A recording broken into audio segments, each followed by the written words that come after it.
Welcome to the RCAF USA Roundup. I'm Shad Sullivan. And I'm Jaden Moreland, and we're here to talk all things cattle, sheep, and American exceptionalism. We stand for liberty and freedom. And we are having real and honest conversations about issues that affect your family, your ranch, your community, and most of all, your legacy. So let's jump right in. This episode is sponsored by Tri-State Livestock News. Founded in 1963, Tri-State is a leading publication within the livestock industry and is the commercial cattlemen's and horse industry publication. All aspects of agriculture are covered in the Tri-State. Information on grains, forages, sheep, hogs, dairy cattle, new and used farm and ranch equipment, and upcoming ag-related events are all part of the comprehensive daily online and weekly printed coverage. Visit tsln.com or pick up a copy today. Thank you, Tri-State Livestock News, for your sponsorship of the 2023 RCAF USA Convention. We know the current state of our country and our cattle and sheep industries can be overwhelming, stressful, and depressing, but you do not have to go through it alone. No Rancher Left Behind meets every Wednesday on Zoom and gives similarly situated farmers and ranchers the space to talk with one another and support one another. For resources and for more information, visit norancherleftbehind.com. Welcome back to the RCAF USA Roundup. It has been a while and it's so good to be back. You may have heard in our intro, I have a new co-host. He has been a guest on our show before. He's a board director at RCAF USA, property rights chairman at RCAF USA. He's a freedom and liberty-loving American cattle rancher, and he's my dear friend, Shad Sullivan. So I don't know about you, but I am so excited to see what he's going to bring to the show, and I can't wait to share this first episode with you. So let's get to it. Global elites are trying to monetize the air we breathe and control our food production? Are we kidding? We wish we were. But plans for natural asset companies are in motion, potentially leading to the largest property rights violation in American history. So we sat down with property rights expert Margaret Byfield and Utah State Treasurer Marlo Oakes to find out what you need to know and what we need to do to stop natural asset companies right here on this episode of the RCAF USA Roundup. Well, welcome back to the RCAF USA Roundup. Today we have two very special liberty-loving guests with us today. Margaret Byfield, a private property rights expert, and Utah State Treasurer Marlo Oakes. So thank y'all for joining us today. Why don't we start with just a quick introduction from each of you. Just kind of tell us a little bit about yourselves and where you're from, what you do. Margaret, how about we start with you? Sure, thank you. And it's nice to be back with RCAF on their podcast. So thank you for having us. So a lot of you probably know I do come from an agriculture background. I was raised on a ranch in central Nevada, which our family filed the case Hage versus United States. So that should trigger a lot of really good memories for many in your audience. But we're a property rights organization. We were founded in 1992, and we continue to work on these national issues that are chipping away at our property rights. Very nice. What about you, Treasurer Oakes? Yeah, so I've been in the treasurer's office for about 2.5 years and spent most of my career in investment management and investment banking. So really the economic system, and the treasurer's office is really kind of at the crossroads of politics and our economic system. And so I've, as one of only two state treasurers in the country with institutional investment management experience, I've been speaking about economic freedom issues, and certainly what we're talking about today is one such issue. So it's an honor to be here. So, Margaret, you are the executive director of the American Stewards of Liberty. Kind of tell us about what that is and what exactly it is y'all do. Well, we work with a lot of landowners. We work with a lot of local governments. Our push is to work to protect our property rights because that is critical to our individual liberties. There's the very practical side, which is we need to be able to grow our food and protect our homes and raise our families in a safe way, and produce goods that will contribute to the local economy, therefore the national economy. But along with that, I think the piece that Americans have forgotten, and we really haven't taught this current generation, is that the ownership of property is what allows us to protect our liberties, our individual liberties. A lot of people will say, no, it's the Second Amendment. It's our freedom of speech. It's, the other rights that are enumerated in our Bill of Rights that allow us to have freedom in this nation. And what I normally will tell people, and what are those rights? Those are all property rights. And so what we do is really protect that very basic right that protects all other rights. And so a lot of what we fight against is we fight against the environmental push to take more of our lands and our property rights out of the hands of the American people, putting them into governments and NGOs and just in a consolidated form, and taking that away from Americans. That's really the core of what we do, and that really triggers our involvement in issues. Our membership is largely agriculture because they are the landowners in America for the most part. And so we do work on a lot of the agriculture issues in tandem. Very nice. And we love working with y'all. So Treasurer Oaks, could you give us a little bit of an overview of like what exactly the state treasurer's office does? I don't know if a lot of people are familiar exactly with what that entails. And then obviously, I guess we'll get into how you got pulled into this property rights issue after a while, but just give us a kind of overview of your position. Sure. Yeah. And every state treasurer is a little bit different in every state, of course. But in the state of Utah, I have a key role in overseeing investments. So I sit on the board of the retirement system in Utah. I also oversee our trust lands investment portfolio. We have about 36 billion of investment dollars directly in the treasurer's office itself. I also get involved in financial literacy and financial education with our K-12 curriculum, and then we also hold a women's conference every year related to financial literacy issues, investment issues, things of that nature. And then just sit on about 20 boards. So get pulled in a lot of different directions when it comes to kind of assets of the state. And of course, if the state needs to borrow money, it comes through the treasurer's office. So our credit rating I view as a key asset that the treasurer oversees. So a lot of it, it's all pretty much financial related, but it's not an accounting position as much as it is an investment management and an investment banking role within the state. Very cool. That's interesting. And I'm very thankful you took the time to sit down with us today. We're honored that you were able to take time out of all those meetings and all sorts of stuff, it sounds like. So I guess let's kind of dive into why we asked you both here today. The New York Stock Exchange has requested to have the Security and Exchange Commission create a new rule and accounting practice to let sustainable practices be traded publicly and allow the creation of natural asset companies, or NACs as we might refer to them. I saw on the American Stewards of Liberty's website that y'all described this as pretty much monetizing the air we breathe. And so there's a lot of concern of this issue, obviously, and what it means in terms of liberty and freedom and what this creates. So if you could kind of expand on this and tell us what all this means exactly. To our listeners that are just learning about it, it's kind of confusing. So I guess as we go forward, just either one of you jump in and answer these questions as you see fit, but kind of just explain to us this issue we're covering today. Yes, I'll jump in first and then let Margaret clean up my mess. So the New York Stock Exchange had to get a rule from the Securities and Exchange Commission to allow them to list a company whose purpose isn't backed by economic activity. So our accounting standards are based on economic activity, generally accepted accounting principles, our GAAP standards.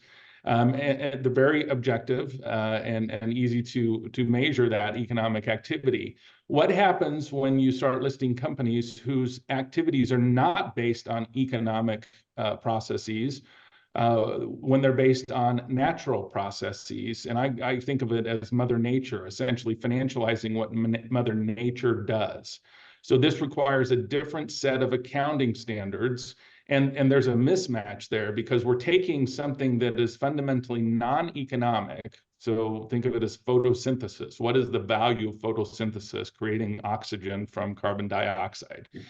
How do you apply a value to that? Of course, it's very valuable. It's required and necessary that all of us have clean air to breathe, but it's never been financialized or quantified or monetized in any way. And you can think of that as a positive externality. It's something all of us benefit from, but nobody pays for it.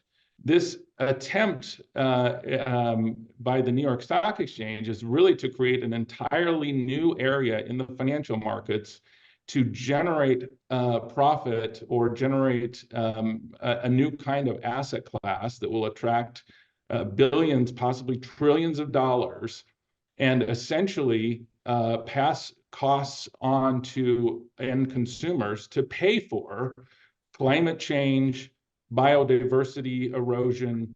That's what's motivating this change. And essentially what it does is takes the money that is raised in a natural asset company and seeks for resources, natural resources around the country, and tries to lock up those resources so they are not accessed for economic activity. It is exactly the opposite of what most companies do, which is to create economic activity. This tries to prevent economic activity and measure Mother Nature and protect Mother Nature at the cost of human impact. Margaret. Okay, that was pretty good. That was excellent. I really love hearing the treasurer explain this, especially from that financial perspective. And let me just say to your audience, because you guys haven't had the pleasure probably to meet him like we have, but when we get into these issues, we're always looking for a leader who will really understand the issue and dive into them. And when we first started visiting with the treasurer, I think we ruined his next weekend, of course, but you know what I so appreciated is how deeply he has worked to really understand this, not just the financial side, which obviously comes easy to him, but what's happening on the ground, how this is really being, you know, what's all the setup to make this happen. And that's really, I think, the piece of this that I think I can add to you, so your leaders kind of get the full picture, or your viewers get the full picture, which is your audience is very familiar with 30 by 30. You were the first major agriculture organization that came out and opposed it, and which I'm still thankful for. And so you know that since the Biden administration began, they've been working to permanently protect as many resources, land, water, everything that they can.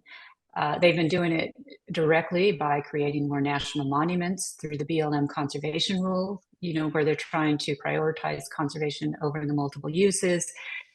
They've been doing it on private property through conservation easements and the conservation programs, just sending out money hand over fist to get landowners to sign up for these conservation programs and put a federal nexus on their property.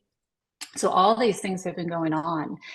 And what the NAC does is it creates a financial vehicle for now the federal government and the land trusts, the nonprofits, the ENGOs, to enroll the ecological performance rights, which is basically the term that capsulizes these new assets that they're trying to create, to put on the balance sheet. It puts that in an investment vehicle for now the same entities that have been fueling the agenda to permanently protect our land. We will be able to profit from that. So if you really want to break it down, what's happening is the 30 by 30 is basically the mechanism to clear title, to get the small landowner off the land. And the NAC is coming in, and it's the way for the wealthy elite, sovereign wealth funds from China, Russia, our adversaries, will be able to invest in them and therefore be able to control these lands in a way that is very frightening. And one of the reasons we say control is because one of the things this SEC rule does is it says that it gives management authority over all these assets to the natural asset company. Mm. So now you have to ask the question, you know, what is this going to look like? We know through Exhibit 3 of the proposed rule they come out and say that as some of the things that can be enrolled in this, they actually say our national parks. So if our national parks are enrolled in the NAC and the Chinese Sovereign Wealth Fund invests and controls the majority share of that NAC, who do you think is managing our national parks? You know, this is where, when you really break it down, what this all leads to, it's pretty frightening what they're trying to do. And in a lot of ways, it's the end game. I know a lot of you probably knew my dad, Wayne Hage, and he said from years and years ago, he said the environmental movement is not about whether we're going to use our resources. It's Bingo. always been about who is going to use the resources. And that's what this next move is really putting into play. Wow. So, 10 years ago or 12 years ago, when I started seeing things like sustainability, it became a popular word. And I knew that was a little bit iffy, because they were creating mechanisms like the Global Roundtable for Sustainable Beef and the Global Roundtable for Sustainable Soy. And I recognized early that it was a liberty limiter, right? And that in the end, I felt like they were going to create this crisis, which we call climate change, to grab control of all land. And then to make the people feel better, they had to create a solution. And so they called it sustainability. I've been preaching for a long time that sustainability is nothing more than consumption and production control. It's flat out communism. So with that being said, I assume that this comes from a global hierarchy, just like sustainability does, maybe the global cabal using the United Nations to implement these programs down to our level. How does, number one, it's a two-part question I have. Is it legal in the United States under American law, number one? And number two, is it constitutional? That's the two questions I have right off the bat. Margaret, go for it.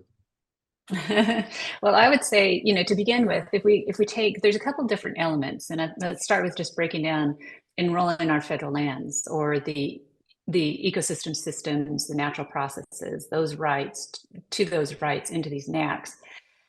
Then, first off, the SEC, which is the one that's approving this rule, does not have the authority to any authority over our federal lands. So they simply are regulating the New York Stock Exchange. But by this rule, they are conveying that ability to these private companies. So that's very concerning. So they don't have authority over these federal lands. So that's been one of our questions, is what agreements have taken place with the federal land agencies to make this come about? Are there any, or is it just being done? The second part of the management authority is that that Congress has delegated the management authority of these lands to the federal land management agencies, not to the SEC. So again, we think they're way out of bounds by approving this rule, transferring that authority. On its surface, no, it's not constitutional. And that's why they're trying to do it through administrative rule. So there are a lot of really concerning pieces to it.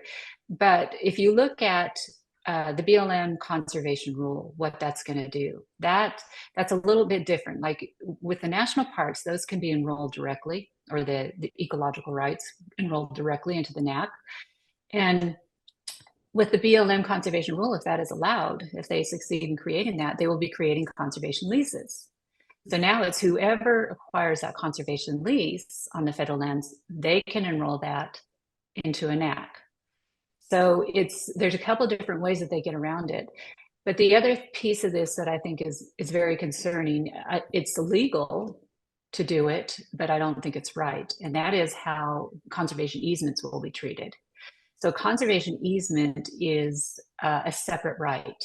Once you sign a conservation easement, you have sold that development right with the conservation purpose to a land trust or the government. And that is a right that they now own separate and can invest in a NAC if they would like to. And so the concern is those conservation easements on private land then can be enrolled with or without the landowner's permission.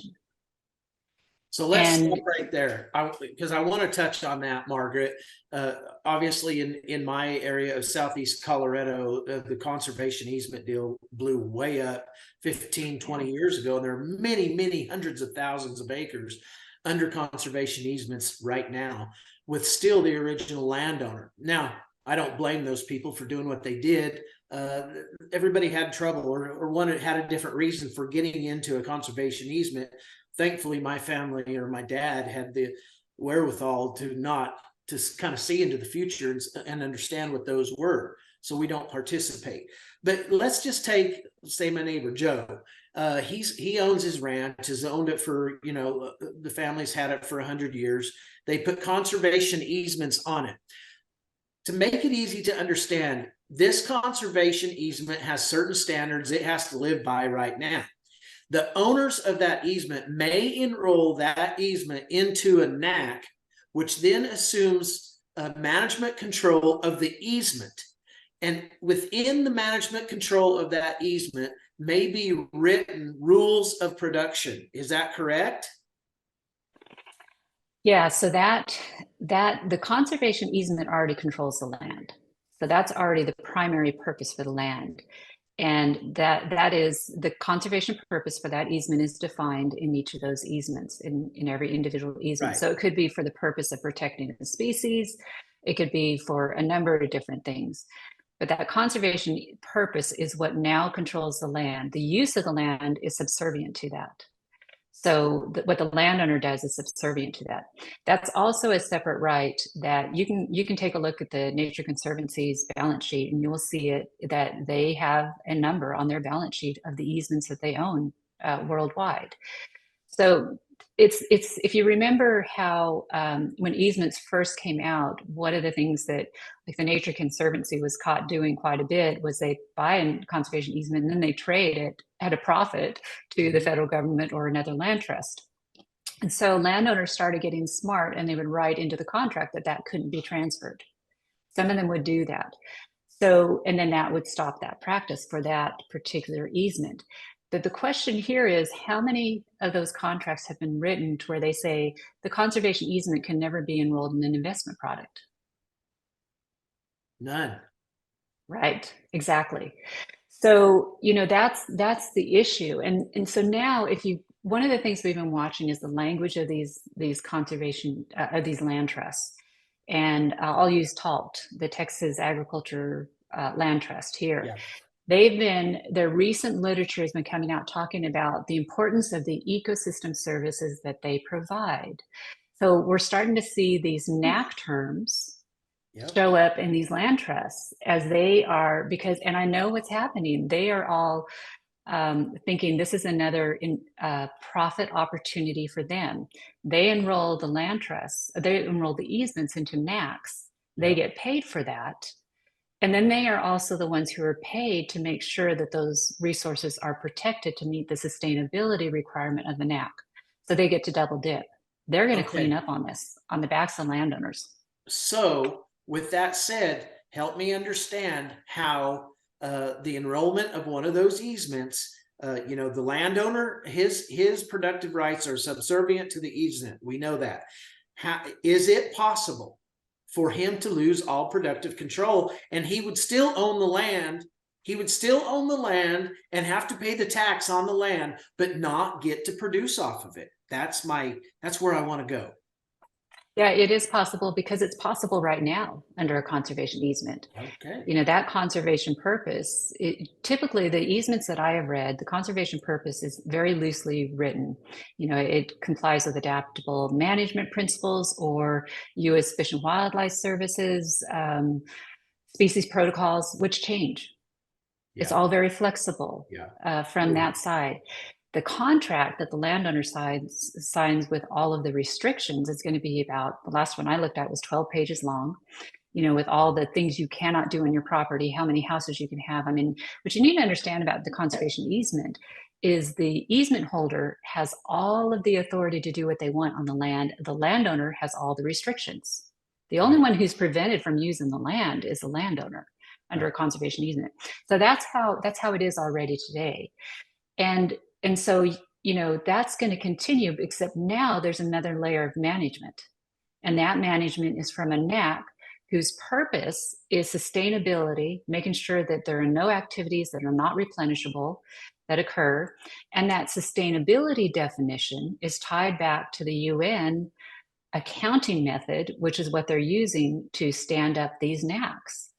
So that sustainability definition is going to change as policies change.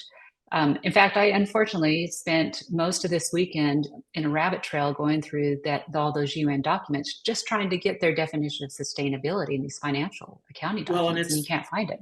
Right. It's fluid. It's whatever they want it to be in order to grab control of the land. And so what you explained to me about easements on private land, it makes it a little clearer and easier to understand how they can gain control on the public owned land, say on a BLM lease that somebody's producing off of now. They already don't have the control of the land in ownership, so they could actually end up losing their lease, and it's all null and void right then and there. So that makes it very, very understandable. So let me ask, while we're on this subject, how does this, or how can it affect a landowner, say, that doesn't have any type of conservation easement, any trust, relation to trusts, that is wide open, no encumbrances, but has taken money from federal programs like drought programs or production programs?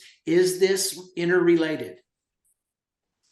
Well, we think so, because those programs meet the definition. So remember, we're not talking about enrollment of physical land. That can be enrolled, but that's really not what they're after. They're after these new made up rights, this new asset that they're making up. And so they're going to quantify and monetize, what is the benefit from the conservation reserve program on somebody's land where they're not going to use it for 10 years. What's that benefit? And they're going to quantify that and put it on a balance sheet or enroll that in a NAC.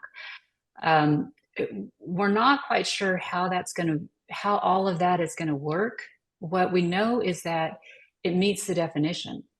And not to confuse this, but let me pull in another element of this that we really haven't talked a lot about, but might help make sense. In tandem with this NAC rule, the White House finalized their national strategy to create natural capital accounts. And the purpose of those, that was in January of 2023. The purpose of that is to take all of these new values of these ecological systems and natural processes that they're creating out of thin air to place on the federal balance sheet for the purpose of inflating our collateral so we can increase the national debt. Yeah. But so those are things like my question, and I just sent this out to a couple people, is, so now who owns that? Number one, if let's say it's land that has CRP on it, and this new ecological system, natural process value, who owns that? Is that owned by the landowner, or is it owned by the governor who put the federal program on that essentially paid for that? Does it go on the federal government's balance sheet? Wow. So that's a real question. But in tandem with that, though, the other part of this is what we do think is going to happen to the landowner, all landowners, period, whether or not you have those programs or not. And Treasurer Oaks can speak to this better. The way that placing this value on natural processes can inflate the financial markets. They have an extraordinary number that they've come up with, that how much value it's going to add to the financial markets. But what's going to happen is that new value is that going to become a part of the land base? And when it comes time to determine the property, the tax value, does that inflate the tax value on that land? So it could be, yeah. So it could be something that every American feels directly through the tax system, the property tax system right now, because this new value is going to inflate the value of their property, which therefore is going to increase the taxes they're going to have to pay. But I'll let the treasurer speak more to that, because I think that's a real important piece of this. Yeah, so financial assets around the globe have been valued. They say there's a value of about 1.5 quadrillion. The natural assets, these natural processes, I've seen values of 4 to 5 quadrillion, so multiples of what the financial assets are valued at. And so literally creating value out of thin air, applying a value to these natural processes, because they're so ubiquitous around the globe, and there's really no way to assign any kind of objective value to it.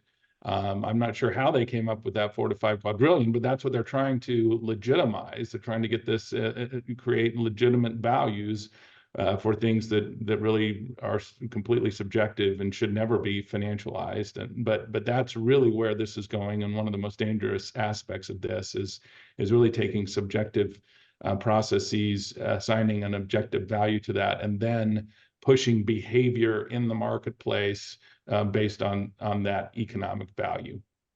Well, and I would interject there and say that placing, it's almost like it's nothing. They're not placing value because there is no certain value of these natural outputs, but they are using the lie of placing value to gain control of the land, which ultimately gains control of productivity of any and every kind. And so as we see all of these nations crumble around the world, I come to think, well, is this all interwoven and related? And I believe it is, to gain control of the productivity across the world, because that is what ultimately under Agenda 2030 is to gain total control, and we can go down those rabbit holes too. But real quick, what is to say, and I know there's no way to measure this now, but what is to say that we don't have foreign adversaries like China and all of these Middle Eastern nations that hate us right now come in and form their own companies and buy in or invest into these NACs? I mean, who is going to be the overseer or the keeper of the gate, so to speak, on that? I mean, is it just going to be a free for all? Yeah, I mean, that's a great question. And that's one of the issues that I raised in the op-ed in the Wall Street Journal back in November is these are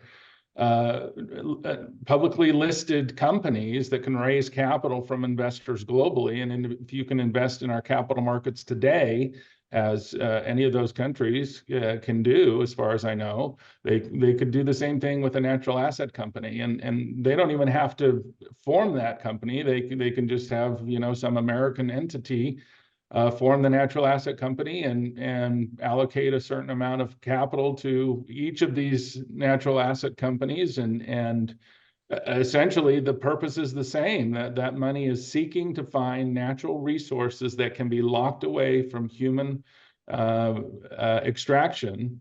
And so what better way to cripple a country than by locking up its natural resources without a fight? That is very, very true. And I know, on a local level, speaking from my experience, and that's kind of how I got into property rights as a very young man right out of college, is my family lost a pretty good amount of land to the Nature Conservancy. And so that built a fire in me of saying, hey, this isn't right. Well, now, we have the World Wildlife Fund in Montana with the American Prairie Reserve. We have national heritage areas trying to be implemented everywhere. And some of these lands are coming off the tax rolls. I know in Bent County, Colorado, they at one time they were closing the courthouse 3 days a week because they couldn't keep it open, couldn't afford to keep it open. So if all of this comes into play, does it stay on the tax roll? Does it go off the tax roll? How does that work? It's just, there's so many open-ended questions that really can't be answered. And that seems to be where they want to go, is making the rules up as they go. Well, I do think that this represents the greatest destruction of rural America in the history of our country. Wow. there's no question the impact that this will have on our rural communities. I mean, the rural communities are really where these natural resources come from, including grazing and this agricultural activity that is so critical to the rest of the country. And it's our rural communities that will suffer the most because the land will suddenly be put off limits to the economic activity that is critical to the continuation of this country. I believe it is an incredible risk to rural America that will then filter through the rest of America. We will see a major supply shock to these natural resources, which will simply lead to higher prices, greater national security vulnerabilities. It is incredibly dangerous, very short-sighted, and we have to do everything we can to stop it. Yeah, it's interesting that you said that because I just watched, it may have been a TikTok video, but I watched somebody on the internet and he says, do we not realize how less energy production will starve the world? And I'm sitting here going, how does this work? And he went through the whole thing. And it's almost like the way we used to explain how beef is more than just beef, right? We have so many byproducts of beef. Well, it's the same with energy. I mean, we make so many things from the oil and gas industry that we can't live without. And those things are go downhill to the food production, food safety, all of that. And people don't realize while they say, hey, let's end all this energy and, the move against the beef industry or the beef production across the world, the anti-meat agenda, they don't even realize they're going to kill themselves because we depend on that for so much more than just what's on the surface. So That's exactly is, right. It's a very, very, very crazy situation we're in. Well, and if you want to cripple society, you go after energy and agriculture. Yes. Those are the two foundations of any society. It's the foundation on which human prosperity depends. The other thing to remember is that climate and crises narratives are really used for tyrannical purposes. James Madison said the crisis is the rallying cry of the tyrant. Wow. And I use that constantly. I tell people that all the time because we're hearing here in the state of Utah, we've got a housing crisis. We have a water crisis, right? Anytime that crisis word is used, my antenna go up. And everybody should be, their antenna should go up when they hear any kind of crisis. So the climate crisis, it's a pretext. What they have said, those who are pushing the climate crisis narrative have said, is that it isn't really about the climate, it is about economics. So AOC's chief of staff back in 2018, 2019, I believe, said the Green New Deal wasn't originally about climate. It was about how do you change the economic system.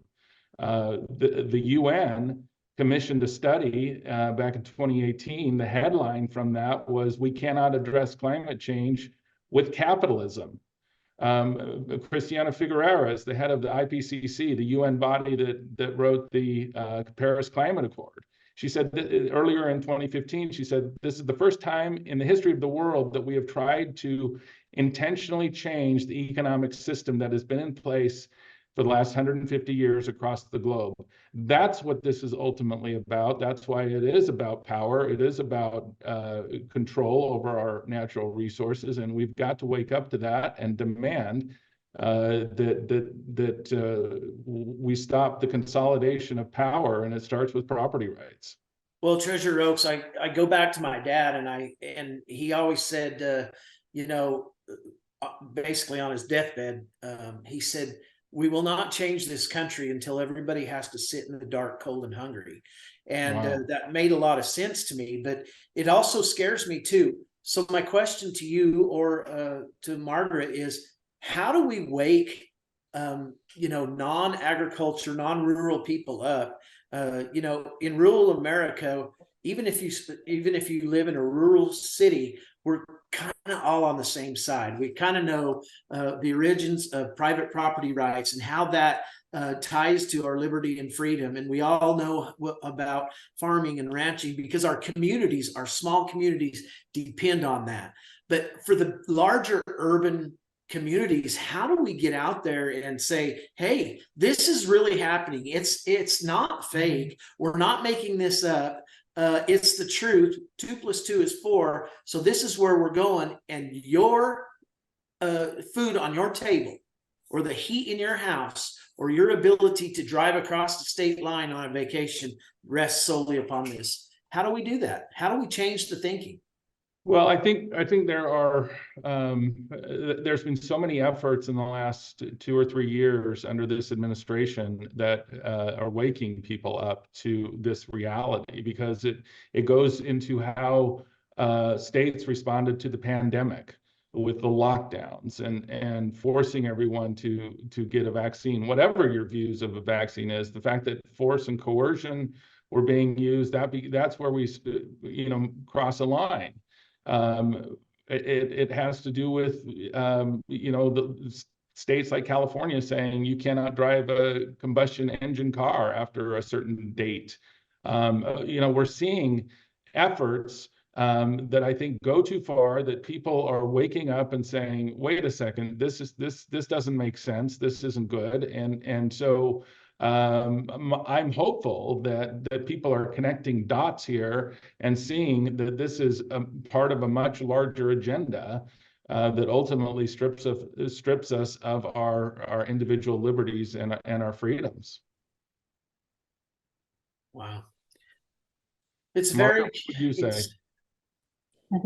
Well, I would just ditto that. I mean, one of the things I've seen from our perspective is, being a property rights group, there's not many of us out there, property rights focused organizations. And, these kind of messages, if we were to talk about this even 4 years ago, a lot of people weren't ready to hear it.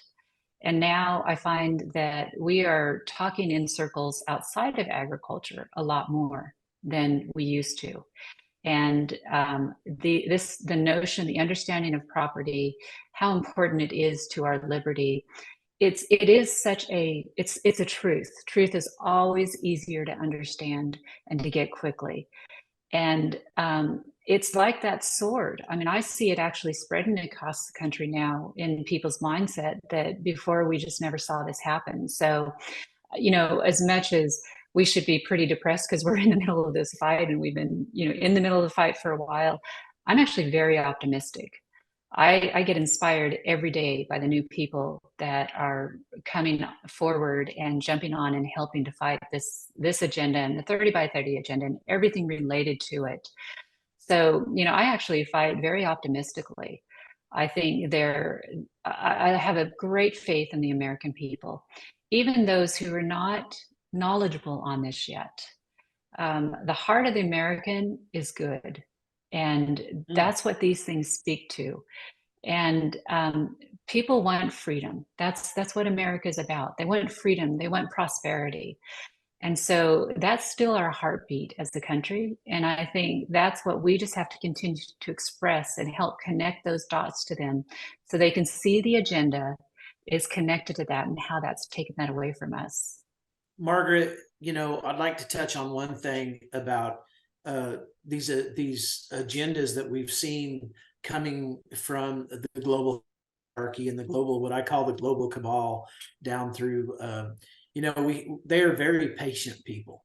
And it's all about incrementalism, a little at a time. And so we see these animal rights groups and we see environmental extremist groups such as the World Wildlife Fund. We see them infiltrating into organizations across the world, but especially in America. And now they have infiltrated into our agriculture organizations, some pretty big ones. And so with that said, a lot of these organizations actually in the last 10 years have adopted the sustainability model. They're all about sustainability, and their rally cry was, hey, we have to sit at the table of sustainability. We have to sit at the table with these people so we're not eating at the table, And I've always said, no, we cannot digress our beliefs. We cannot give up and soften our beliefs to appease these very organizations that have the opposite thoughts and values that we have. And they are all the same people. It doesn't matter, what organization you're talking about, environmental of the global cabal, of that agenda, anti-American, anti-meat agenda. They're all the same people, but they have infiltrated some of our groups. And so I'm having a hard time not saying I told you so when I told you so. But my hope is that we can turn the thoughts of the members of those groups and organizations, because we have to remember they're often bought off by corporate America or worldwide corporations. They're often bought off by universities, the university system, which is going in that direction of those kind of ideologues. And so my goal is to start getting to the membership of those people, of those rural Americans that say, hey, these people were supposed to be representing me and protecting me. How do we turn that around? And so maybe, just maybe, with this proposed rule of NACS, finally we can say, hey, this is what's been happening, and this is how it's interwoven with everything else, and we can get some real adequate change. Yeah, I think agriculture is waking up, but a lot of it is, I think what we as Americans have to be thinking about is not the short term. In other words, we need to understand that we really are the safeguarders of private property in America. Amen. And so that's one of the reasons why something like a conservation easement, to me, it's not just a property right, it's a moral issue, because putting a conservation easement on a piece of land in perpetuity means we are taking away and chipping away at the liberty of future generations. Yeah. And so it's important. You obviously have to take care of your daily finances, but at the same time, you have to be thinking about how does that affect future generations. And I think we have to become more long-sighted, be more like our founders. What did they give up so that all of us sitting here on this call would have the liberties that we do today? We can't take that for granted. That's what we want to pass on. And I apply that also to the government ownership of land. Government was not meant to own our land. Right. That's right. And the result of government ownership is the degradation of our resources and the reduction of our liberty. And so every time I see the federal government or the states governments or local governments acquiring more property, we need to understand that means we are taking away more liberty from future generations when we allow that to happen. And so I think part of it is just appealing to the bigger agenda. We get their agenda. What is ours? What are we here for? Is it so that we have a lot of money in our bank account, or is it because we want to pass down liberty to future generations? Wow. And I think when you keep that in mind, you fight different. Yeah. What you're saying is we need to be playing offense instead of playing defense all the time. And there's one thing that I tell everybody: I want my kid to enjoy the liberties that I got to enjoy. And my dad told me when concerning these conservation easements and all these programs, he said, Shad, you're dictating the future of your ranch from the grave. You're dictating what can happen to that from the grave, and that's not fair for those who follow you. So that I took that to heart, and I learned a lot about that. And boy, we do have a lot going on. We do. And so I guess, what are the next steps? What can everyday landowners, ranchers, everyday Americans do to prevent this, I guess, from happening? Because it's still just a proposal. There's still, the comment period's open. But besides just commenting, what else can be done to help prevent this? Well, it's critical that Americans' voices are heard, that we engage with our congressional representatives. That is really important. They've got to, the Congress has got to engage on this issue and engage with the Securities and Exchange Commission, and make sure that this is I guess, prevented if we can, and to the extent that it is not. But we need to have Congress take action.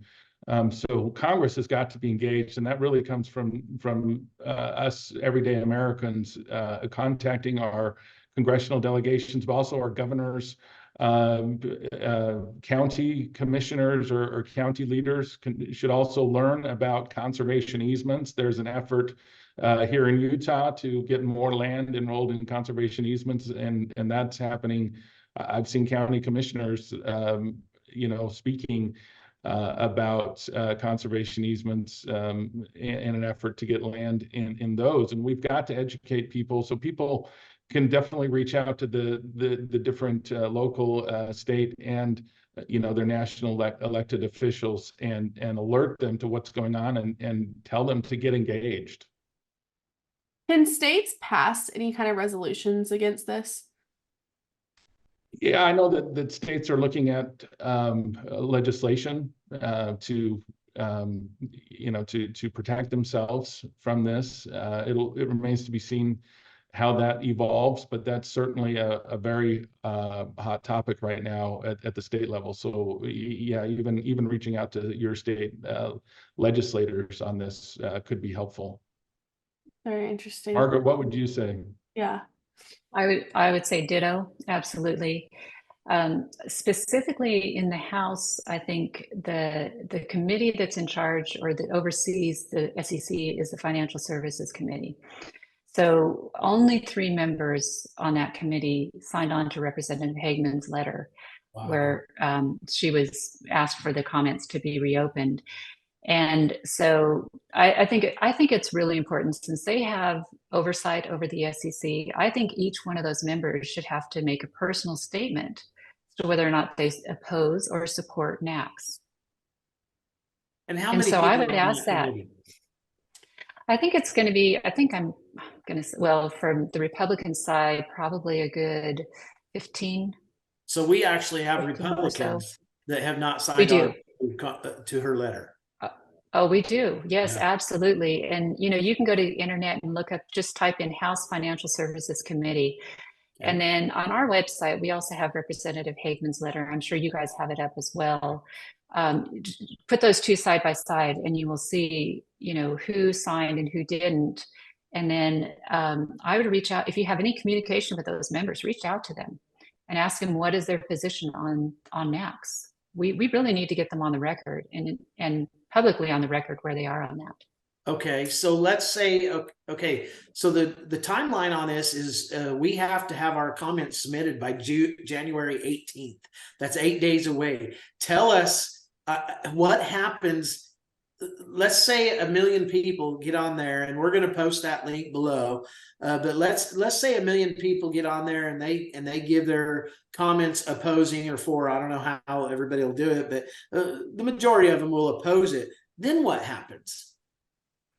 Well, under the SEC rulemaking process, typically the applicants are able to rebut any comments that come in. And so that'll happen. They have up until February 2nd to do that. What's really interesting and a very good sign for our side is that in this case, they actually are allowing anybody to rebut those comments.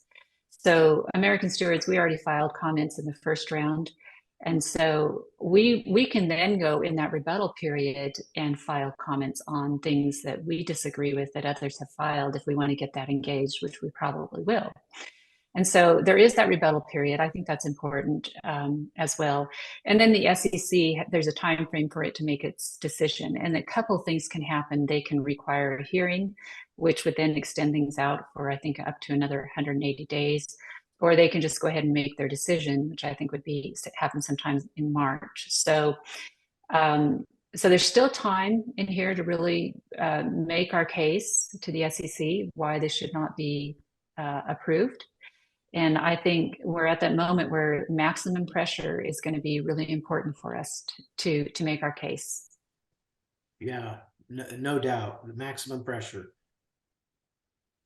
Well, half of this just blows my mind, because I just don't even understand how people could even support something like that. But y'all, this was an amazing conversation that was very insightful and very inspiring for one, just a good American pep talk in some ways of reminding us of our values as Americans and as ranchers.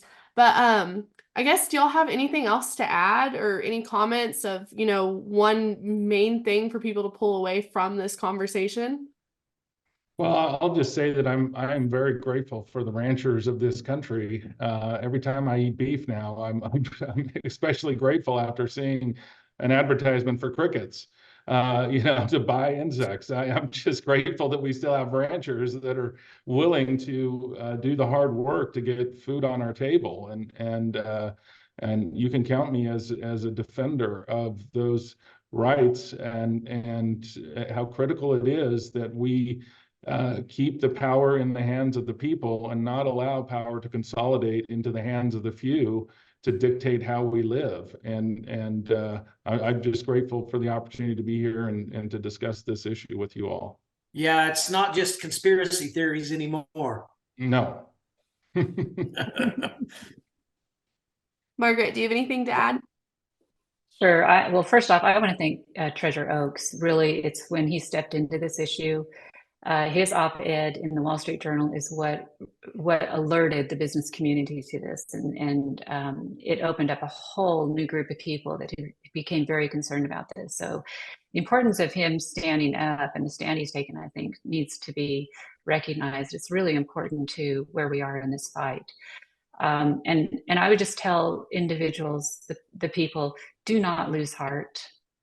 This is the best nation, and it is worth fighting for. So I know we all get ground up in these issues, but at the end of the day, this absolutely is worth fighting for. So don't lose heart. Just keep fighting.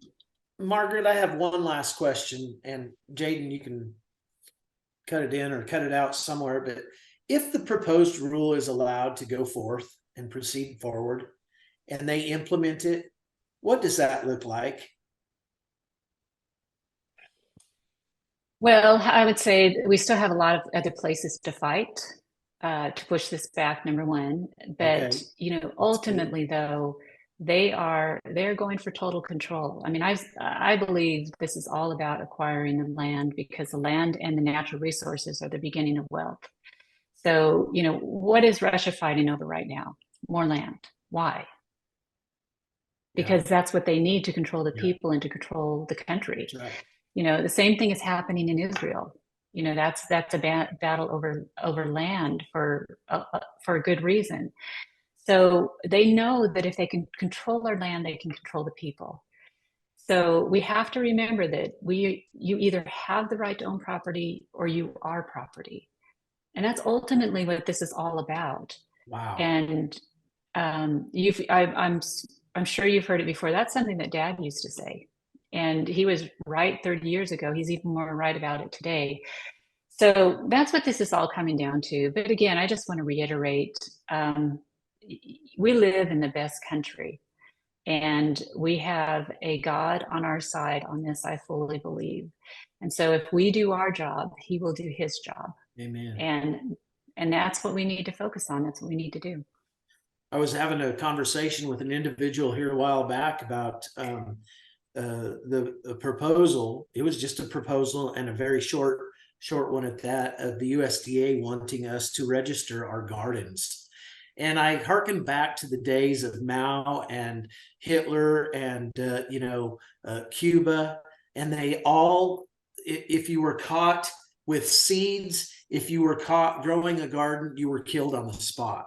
And that brought me back to that my former readings, and thought, is this real in America, that they want us to register our home gardens? And of course, it was just a voluntary registry, but it has so much to. It speaks so much about the future and where they want us to go. And so right now is the time that we as Americans have to stand up and fight for our liberty, but especially property rights, because property rights are the foundation of life, liberty, and property. Okay, so I have one more question too that probably should have been asked a while back. So Treasurer Oaks, what Margaret kind of touched on this, that you did bring this to light in the business community. What is this is essentially creating an artificial economy.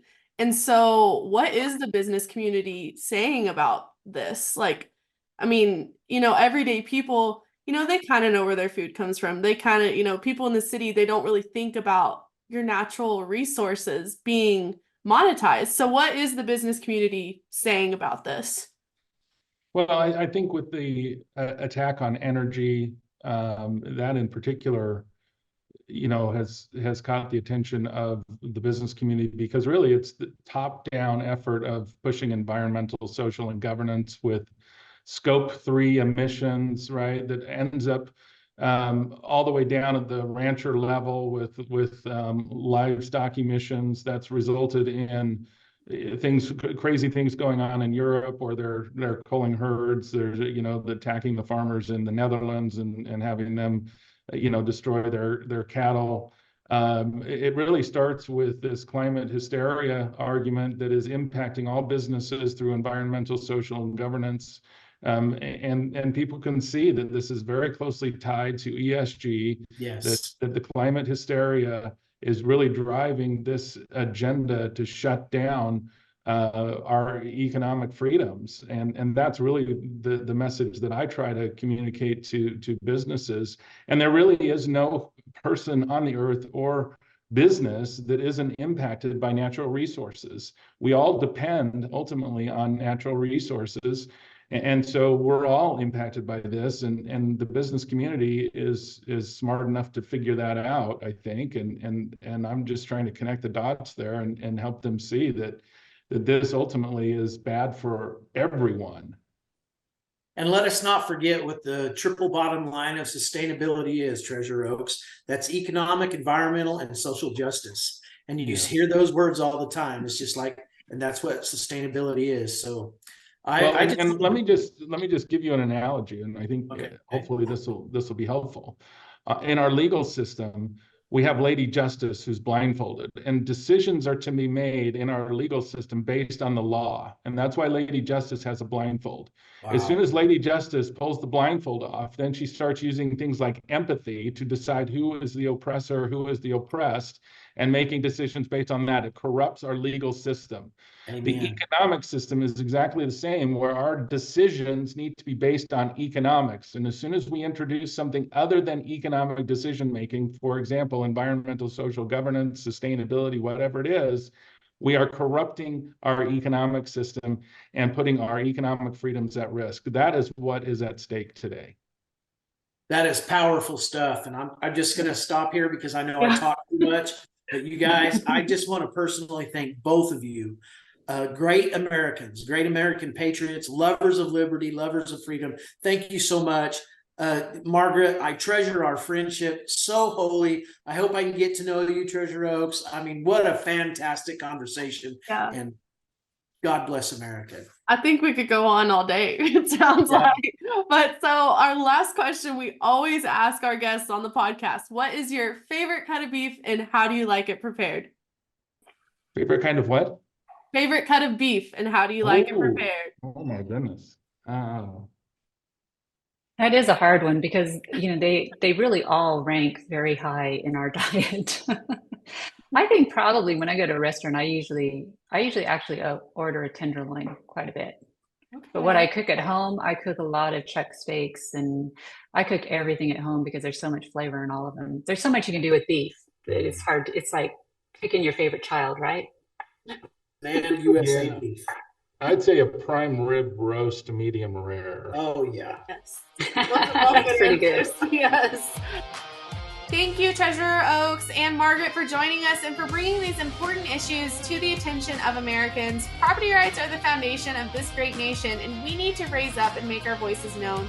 And to do that, you can submit your comments to the Securities and Exchange Commission until January 18th. It takes 2 really quick minutes, maybe not even that. You can submit those comments by following the link in the show notes on RCAF USA's social media or from the American Stewards Liberty website. You can also go ahead and give your senators and representatives a call at the Capitol switchboard number 202-224-3121 and ask them to oppose this proposal. Thank you so much for tuning in today. Stay updated, stay engaged in the conversation, and give us a follow at RCAF USA on Facebook, Instagram, Twitter, LinkedIn, and YouTube. RCAF USA is set apart from all other national cattle associations because we rely solely on membership dues and donations to carry out our mission to ensure the continued profitability and independence of United States cattle and sheep producers. We exist only because of the support from our members. We ask you to help support RCAF USA and become a member today.